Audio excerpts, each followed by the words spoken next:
हो रही थी। उसे अभिनव पर शक होने लगा था। इधर अभिनव गाड़ी में बैठ गया।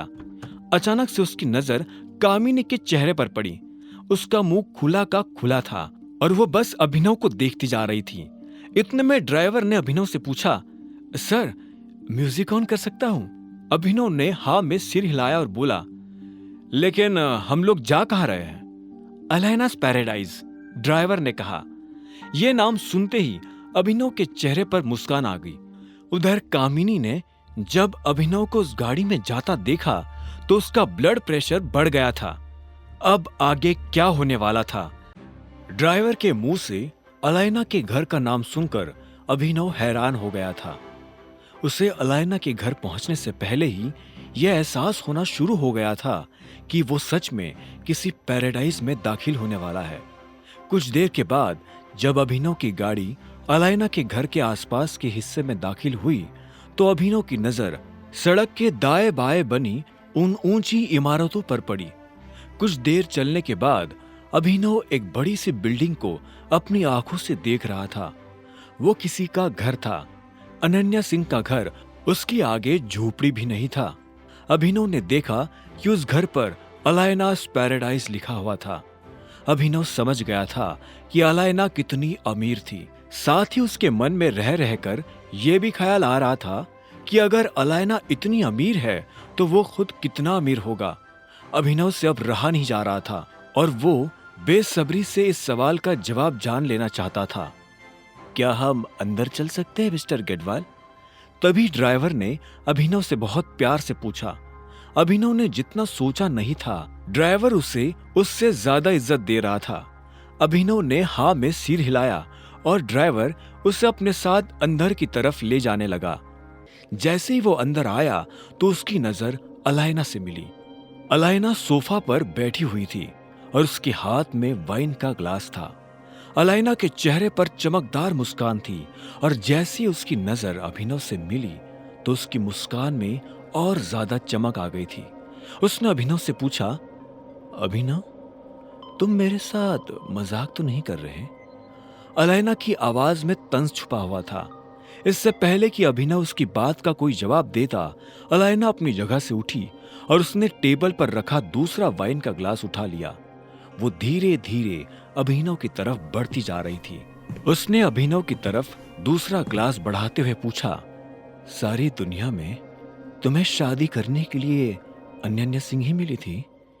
ये सवाल सुनकर अभिनव हैरान हो गया।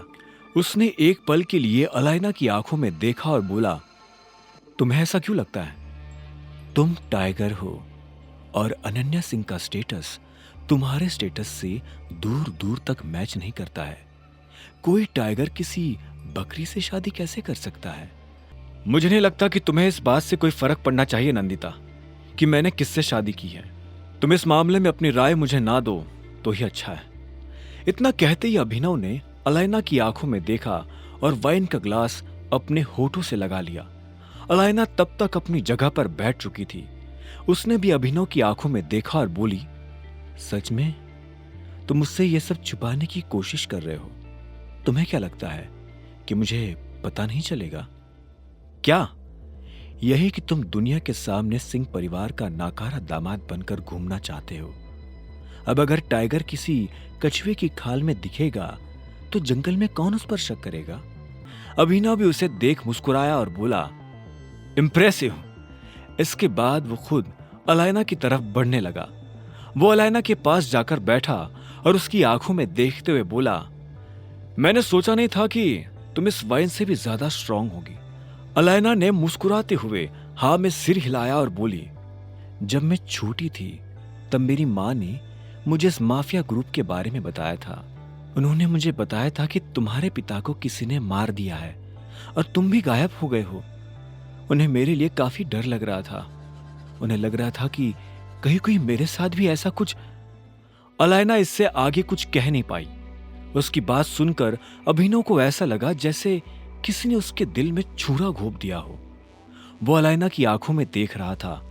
वो देख पा रहा था कि अलायना को इस बात का कोई अंदाजा नहीं है कि अभिनव के पिता को किसने मारा था। इतने में अलायना ने पूछा, एक बात मुझे सच सच बताओ अभिनव, तुम अनन्या सिंह के साथ क्यों हो? क्या तुम उससे प्यार करते हो? अभिनव ने इस सवाल के जवाब में पहले अपना ग्लास ध्यान से टेबल पर रखा और फिर कहा, मुझे नहीं लगता कि आज के बाद हमें इस तरह से मिलना चाहिए। यह हम दोनों को जोखिम में डाल सकता है। रहा सवाल अनन्या के साथ रहने का, तो इसका जवाब तुम खुद दे चुकी हो।